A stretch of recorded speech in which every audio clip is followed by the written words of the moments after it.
임미현의 아침 뉴스. 여러분 안녕하십니까? 4월 13일 CBS 아침 뉴스 임미현입니다. 마이크 폼페이오 미 국무장관 지명자가 북미 정상회담에서 북한의 비핵화와 김정은 정권의 보장 방안이 논의될 것이라고 말했습니다. 김기식 금융감독원장을 둘러싼 추가 의혹 제기와 급속한 여론 악화로 거취 문제가 분수령을 맞고 있습니다. 청와대가 김기식 원장 문제를 선관위 판단에 맡기면서 적절성 논란이 일고 있습니다. 대한항공 조현민 전무의 갑질 논란에 비난 여론이 빗발치고 있습니다. 경찰이 이명박 정부의 인터넷 댓글 공작 의혹과 관련해서 부산과 광주경찰청을 압수수색하는 등 수사에 속도를 내고 있습니다. 이상은 이 시간 주요 뉴스입니다. 첫 소식입니다.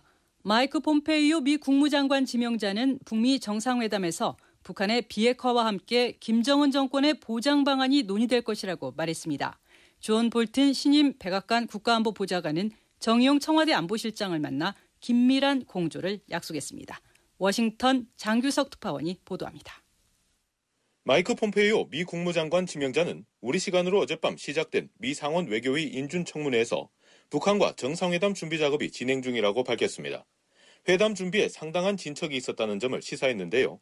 폼페이오 지명자는 북미 정상회담에서 미국은 북한의 완벽하고 검증 가능한 비핵화를, 북한은 김정은 정권의 체제 안전 보장을 목표로 내세우고 있다고 말했습니다. 우리는 북한의 핵 제거를, 김정은은 정권 보장을 생각합니다. 어떤 방안이 가능할지 논의될 것입니다.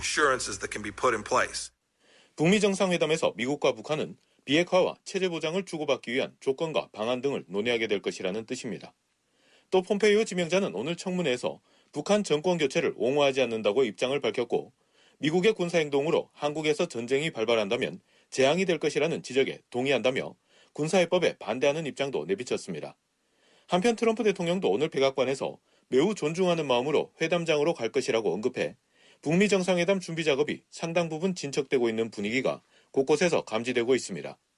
한편 정의용 청와대 국가안보실장은 우리 시간으로 어제 저녁 이번 주에 취임한 존 볼턴 백악관 국가안보보좌관을 만나 1시간가량 회동했습니다. 백악관은 양국의 안보 책임자들이 긴밀한 공조를 이어가기로 약속했다고 밝혔습니다. 정 실장은 볼턴 보좌관이 취임한 이후 맨 처음 만난 외국 안보 책임자입니다. 그만큼 미국이 남북 그리고 북미 정상회담에 관심과 기대를 갖고 있음을 반영한 것이라는 평가가 나오고 있습니다. 워싱턴에서 CBS 뉴스 장규석입니다. 스마트한 미사일 공격을 대비하라던 도널드 트럼프 미국 대통령이 시리아에 대한 공격이 언제 일어날 것이라고 결코 말한 적이 없다고 밝혔습니다. 트럼프 대통령은 트위터에 글을 올려 아마도 곧 일어날 수 있거나 그렇게 일찍 일어나지 않을 수도 있다며 신중한 입장을 보였습니다. 제임스 매티스 미 국방장관도 하원 군사위원회 청문회에서 시리아에 대한 공격과 관련해 아직 결정된 것이 없다고 말했습니다. 김기식 금융감독원장에 대한 추가 의혹 제기와 여론 악화로 거취 문제가 임계치에 다다랐습니다. 유동근 기자가 보도합니다. 김기식 금감원장을 둘러싼 각종 의혹이 정치 스캔들로 비화되면서 전국의 모든 사안을 마비시키는 블랙홀이 되고 있습니다. 어제 자유한국당은 김 원장이 소장으로 있는 더미래연구소에 대한 연구 영역과 의원 모임인 더 좋은 미래에 대한 후원금에 정치자금 세탁, 선거법 위반 등의 추가 의혹을 제기했습니다. 한국당 김성태 원내대표입니다. 갑질의 달인 갑달 김기식 선생이 갑질과 삥뜯기에만 달인인 줄 알았더니 돈 세탁에도 일가견이 있었는 줄 미처 몰랐습니다. 한국당의 의혹은 김 원장이 19대 국회의원 임기 말인 2016년 4월부터 8차례의 연구 용역을 무더기로 발주해 정치자금 8천만 원을 연구소로 흘러가게 했다는 겁니다. 더 좋은 미래에 대한 후원금 5천만 원과 함께 모두 1억 3천만 원의 정치자금이 이른바 땡처리됐다는 의혹이 제기됐습니다. 김 원장이 평소 공직 사회에 엄격한 도덕적 잣대를 들이댔었다는 점에서 표리부동하다는 지적과 함께 여론도 사퇴해야 한다는 쪽으로 기울고 있습니다.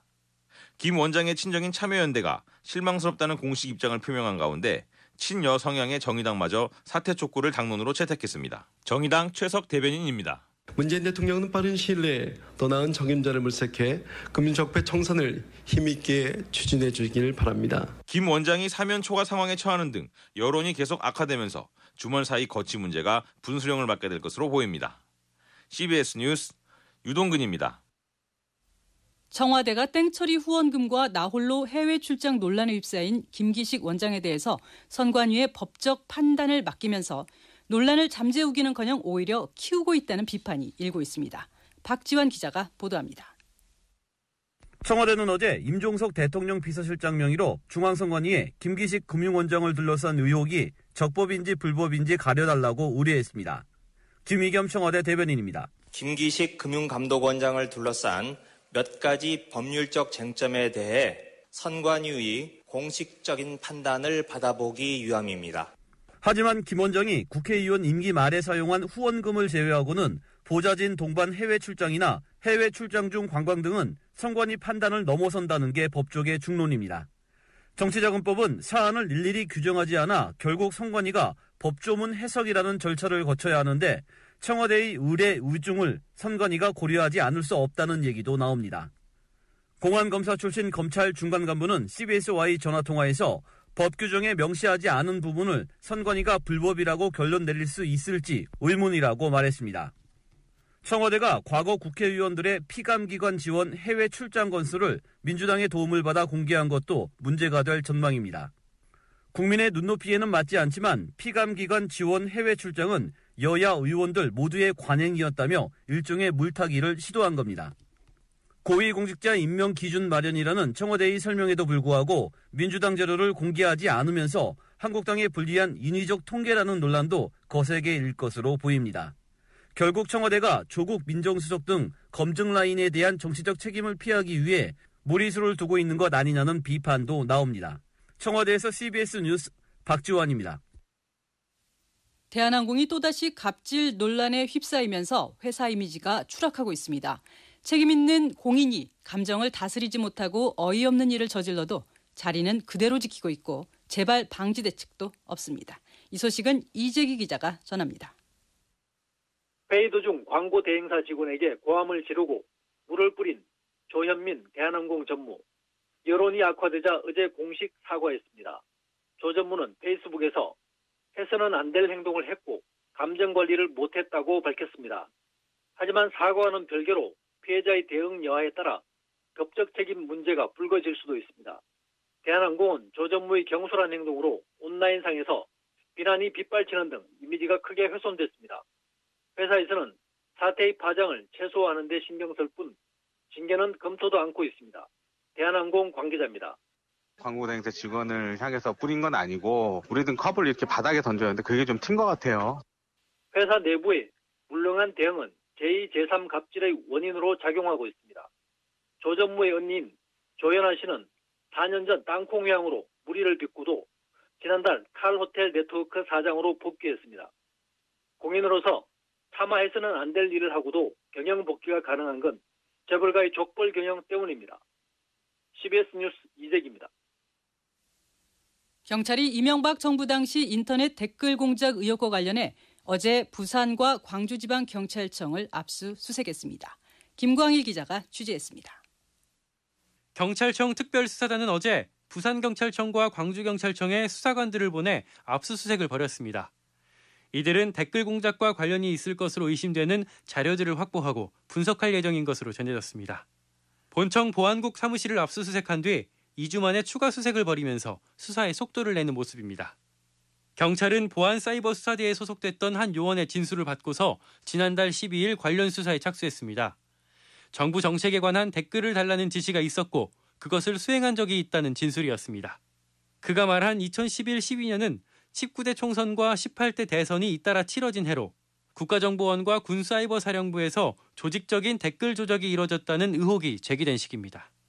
당시 경찰 내부 문건에서 정부의 비판적인 여론이 높아질 경우 보수단체 회원 7만 명을 이용하라는 지침이 담겨 있는 것으로 드러나기도 했습니다. 또 박근혜 전 대통령이 당선된 직후인 2012년 12월에는 전남청에서 인터넷 여론 대응을 구체적으로 지시했던 것으로 드러났는데요. 그러면서 댓글 공작은 전국적으로 이뤄졌던 게 아니냐는 의심을 받아왔습니다. CBS 뉴스 김광일입니다. 서지현 검사 폭로로 성추행과 인사보복 의혹을 받고 있는 안태근 전 검사장에 대한 신병 처리 여부가 오늘 결정될 전망입니다. 보도에 김승모 기자입니다. 검찰수사심의위원회는 오늘 오후 2시 대검찰청에서 안태근 전 검사장에 대한 구속영장 청구와 기소 여부를 심의합니다.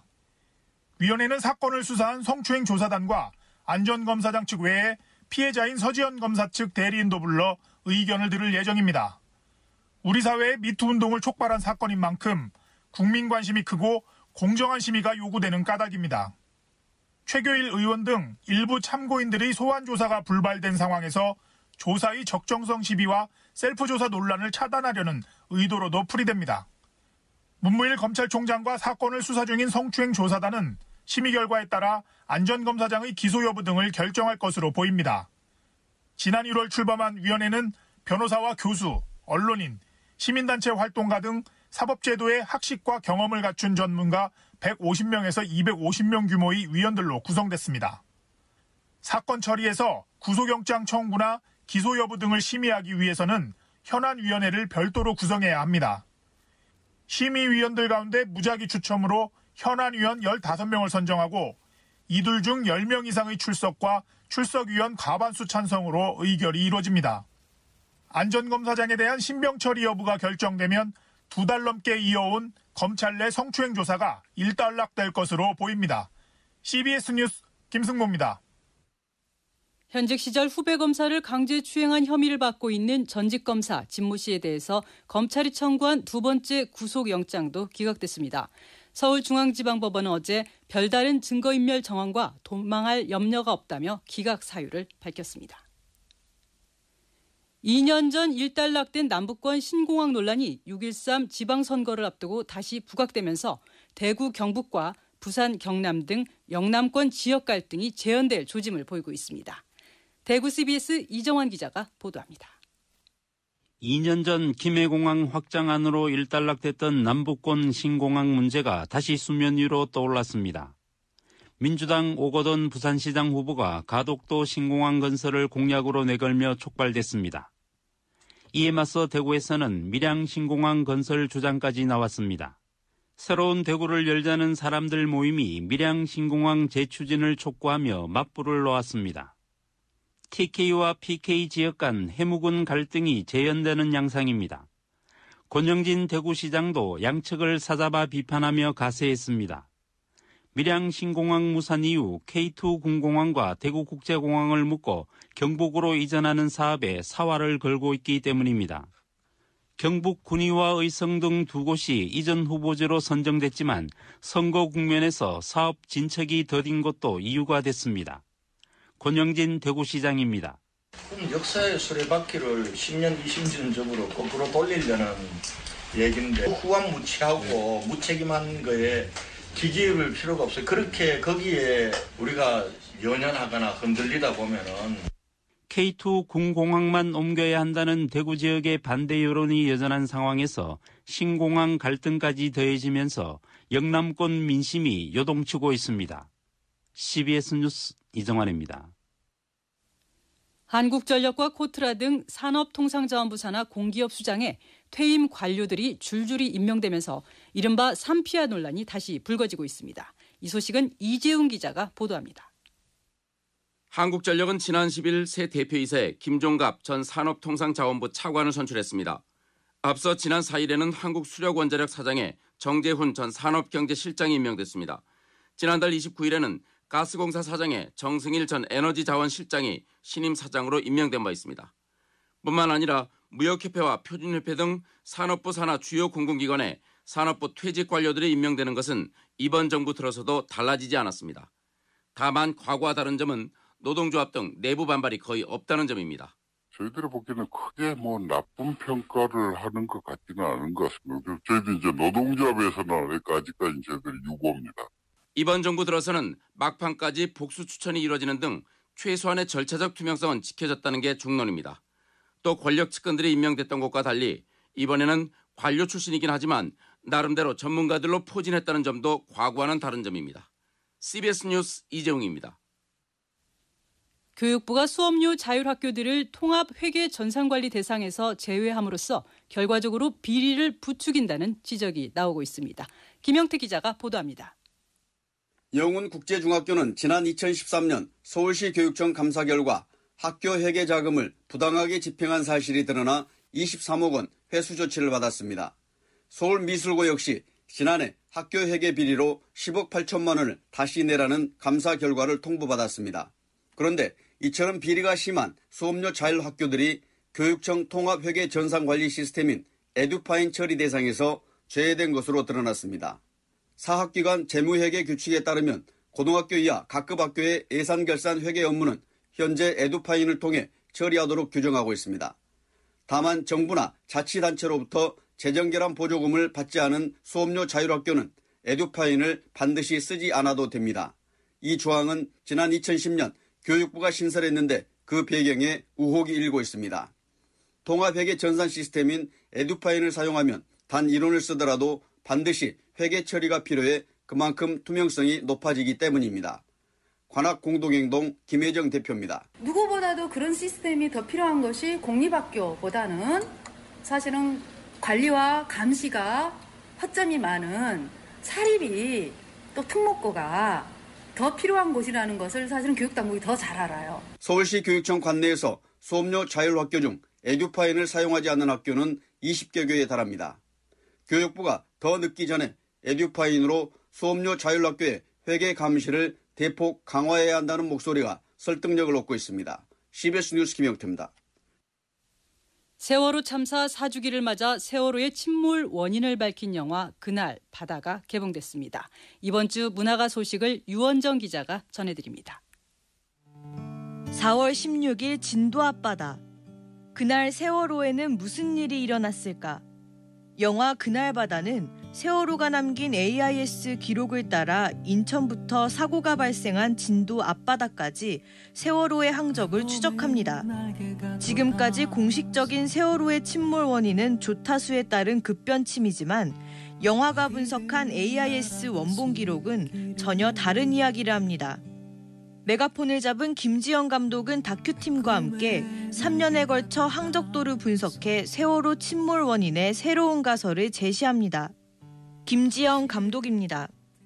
세월호에 깊은 관심이 있었냐 그러면 깊은 관심이 초반에 없었고요. 그게 정확한 제 모습이고요. 그렇게 들어왔는데 저를 깜짝 놀라게 했던 건 정부가 발표한 자료들이 데이터들이 왜 조작돼 있지?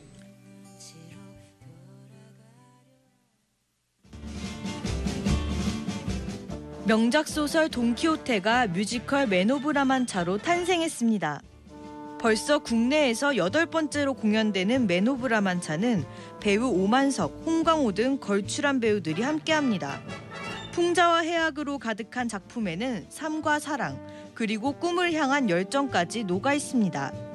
맨 오브 라만차는 다음 달 20일까지 서울 블루스퀘어에서 공연됩니다.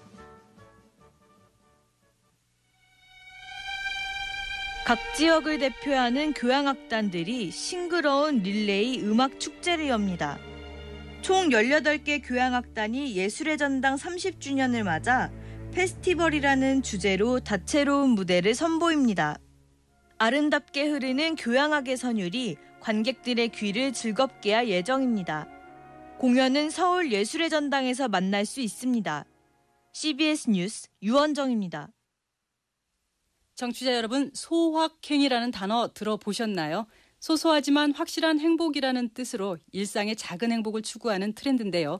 이 소확행이 영화, 공연, 출판 등 문화계 전반에 영향을 주고 있습니다. 이 소식 조은정 기자가 전합니다. 작지만 확실한 행복을 추구하는 소확행이 트렌드로 자리 잡으면서 문화계 곳곳에 잔잔히 스며들고 있습니다.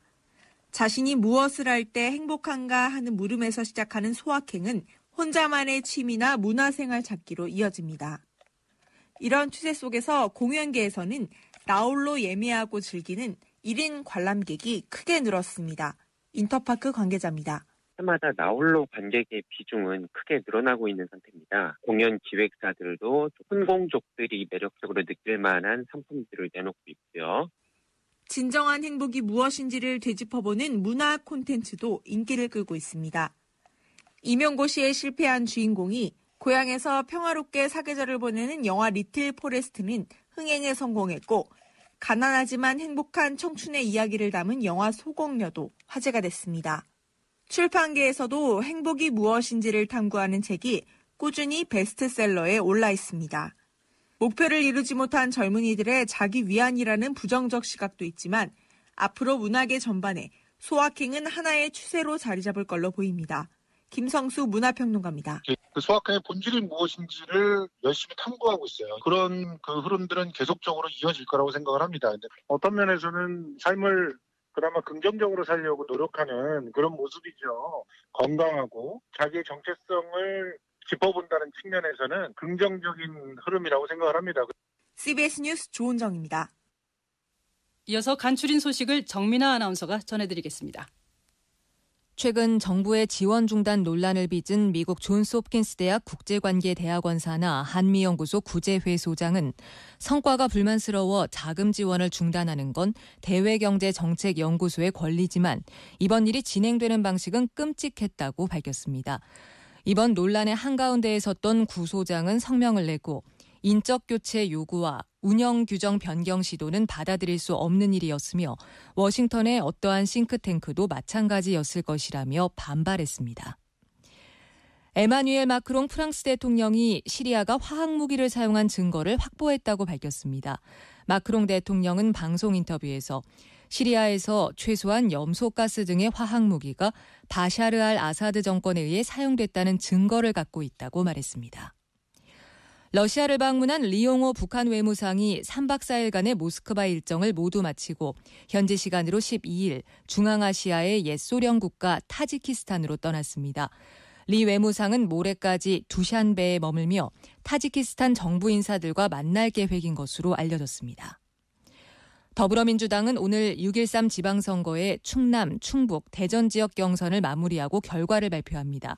충남지사 후보 자리를 놓고는 복기왕 전 아산시장과 양승조 의원이 치열한 경쟁을 벌였고 충북지사 후보 경선에선 오재세 의원과 이시종 현 지사가 대전시장 후보를 놓고는 박영순 전 청와대 행정관과 이상민 의원, 허태정 전 유성구청장 등이 승부를 펼쳤습니다. 보급된 지 25년밖에 되지 않은 파프리카가 생산기술 향상과 건강 중시 소비 트렌드에 힘입어서 우리나라 대표 농산물로 자리 잡았습니다. 지금까지 간추린 소식이었습니다. 이어서 날씨 알아보겠습니다. 기상청에 나가 있는 이수경 리포터. 네, 오늘 모처럼 미세먼지 걱정 없이 완연한 봄 날씨를 만끽할 수 있겠는데요. 일교차는 크겠지만 낮에는 어제만큼 포근한 날씨가 예상됩니다. 현재 서울 기온의 경우 어제보다 높아서 9도 가까운 기온이고 그 밖의 지역도 10도 안팎을 나타내는 곳이 많은데요. 오늘 낮 최고 기온은 대부분 20도 가까이 오르겠습니다. 대구가 18도, 서울과 원주 19도, 대전과 전주가 21도 예상되면서 남부지방은 어제보다 기온이 낮겠지만 따뜻한 날씨가 이어지겠습니다. 내일 아침까지는 평년과 비슷하거나 조금 높은 분포가 예상되고 내일 비가 내리면서 낮 기온은 평년보다 낮아서 다소 쌀쌀해지겠습니다. 오늘 전국적으로 차차 흐려지는 날씨를 보이겠고 제주도와 전남 해안의 경우는 밤부터 비가 내릴 것으로 보이는데요. 내일은 전국적으로 비 소식이 있는 상태입니다. 날씨였습니다. 4월 13일 CBS 아침 뉴스를 여기서 마치겠습니다. 지금까지 뉴스 제작 박종환, 유동근, 고무성, 기술 한광희, 진행의 임미연이었습니다. 여러분 감사합니다.